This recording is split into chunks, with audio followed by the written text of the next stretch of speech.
Before we have time to really digest our food, I'd like to call upon Elliot Brandt. Elliot, and thank you for bringing greetings from AIPAC. We look forward to hearing of where we are and where we're going. Thank you.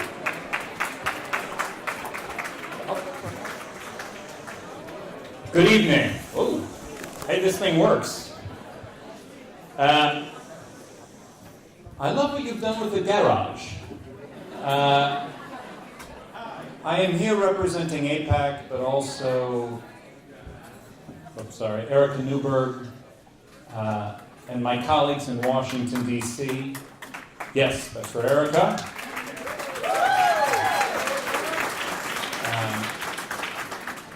But also my colleagues from Washington, Howard Core and Richard Fishman, and from here, your Phoenix office, Aaron and Jordan.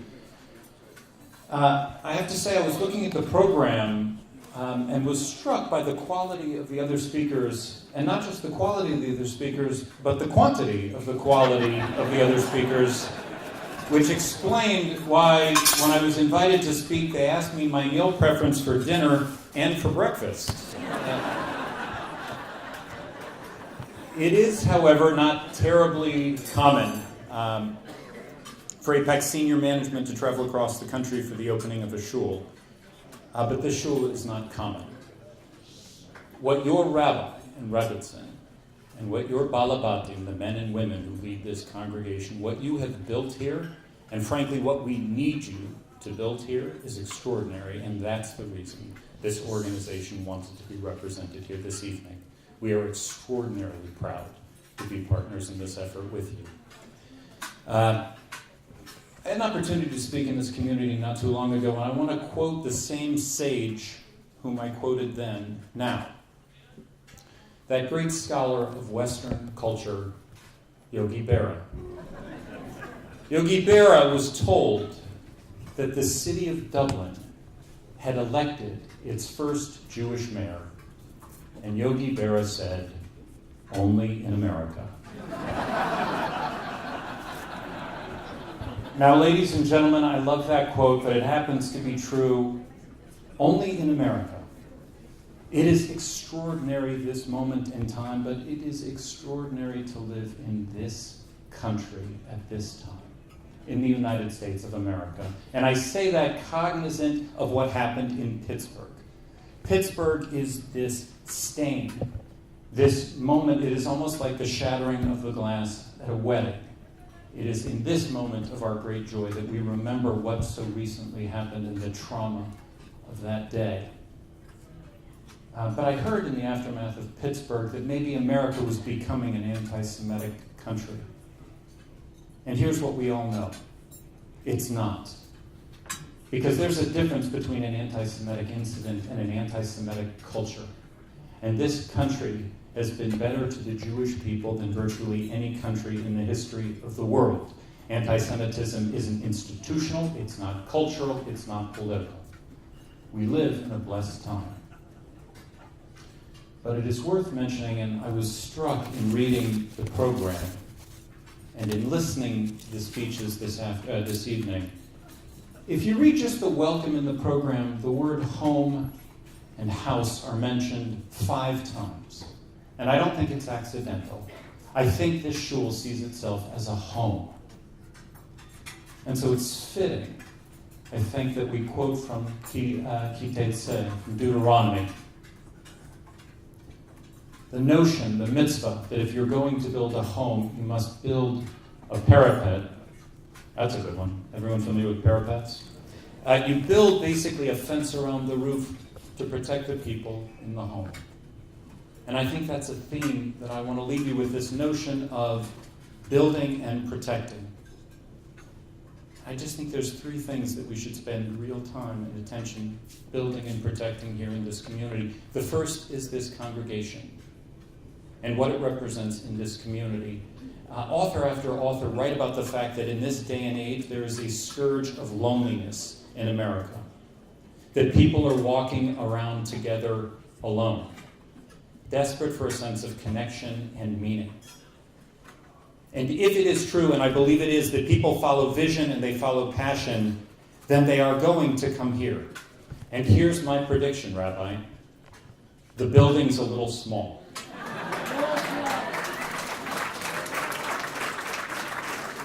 When people realize what they have in your vision and from your passion, the walls are too small to hold the crowd that is looking for what you want to provide. But, yes. The second thing I think it's worth mentioning that we should build and protect starts with the edifice of the shul, but it's not just the edifice of Jerusalem stone outside the building. It is Jerusalem stone in the heart of your sanctuary. I think we should talk just a word about building and protecting the state of Israel.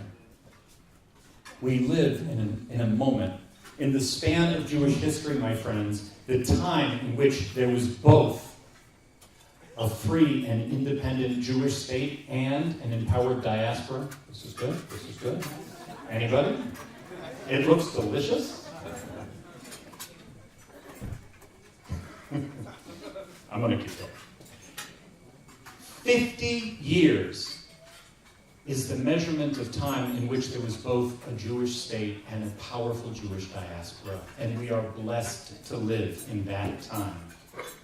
And it is worth remembering that the state of Israel is precious. It is shocking to think that in this day and age, the Hatikva was just played at the Judo Grand Slam in Abu Dhabi.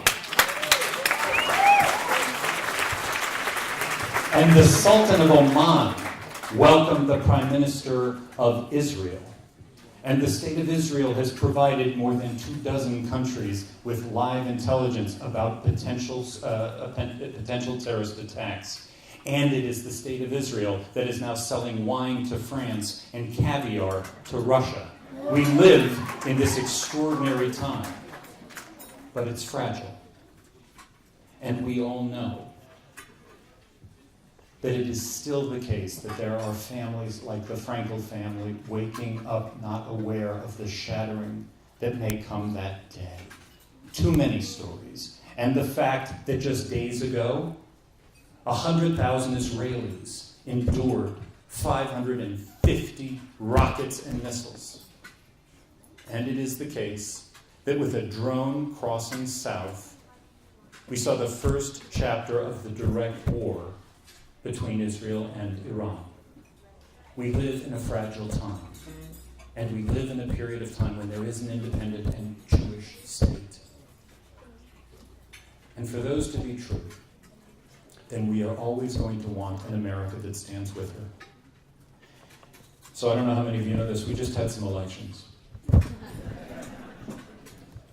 And I get asked by Democrats and Republicans what we think. And here's what I think. We got a lot of work ahead of us. And here's how we should gauge success. Not how many Democrats won, or Republicans won, or who's in the House or who's in the Senate. We gauge success by the rubric of, on Israel's day of greatest need, does America stand with her? That's how we have to see the future. And we've got real work ahead of us. President Trump is the fourth president of the last four to lose either control of the House or the Senate, his party. And we just elected 90 new members of Congress. That means 35 new women, 15 new veterans, 9 new Hispanic members of Congress, 9 African American, 2 Native American, and 2 former NFL football players. Many do not know a lot about Israel. The educational work alone is daunting. But nothing is more daunting than the divisions in this country. What used to be good old-fashioned dislike of the other has become disdain. And more than disdain, we now see the other as dangerous to America. We have a responsibility, if our goal is truly to make sure that America is there for us, for our children, that America is there for Israel. We have some healing and some building to do. So with that, I want to come back, Rabbi and Rebbetzin, and say this. This movement, this organization stands ready to partner with you to build and to protect this congregation, to build and protect this community, to build and protect this country, and with you, to build and protect an independent and Jewish state in our lifetime. Bless you.